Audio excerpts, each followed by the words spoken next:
మజ్జిగ చారుని ఇప్పుడు నేను చూపించే చిట్కాలతో ట్రై చేస్తే గనక అందరూ వావ్ అంటారండి. దీన్నే మజ్జిగ పులుసు అని కూడా అంటారు.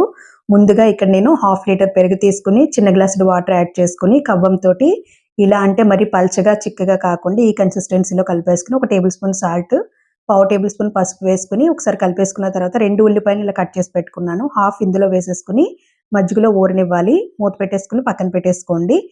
తాలింపు కోసం స్టవ్ వెలిగించుకొని పాన్ పెట్టుకొని ఆయిల్ వేసుకొని ఆయిల్ హీట్ ఎక్కిన తర్వాత పచ్చిమిర్చిని ఇలా చీరుకొని 5 పచ్చిమిర్చి యాడ్ చేసుకోవాలి.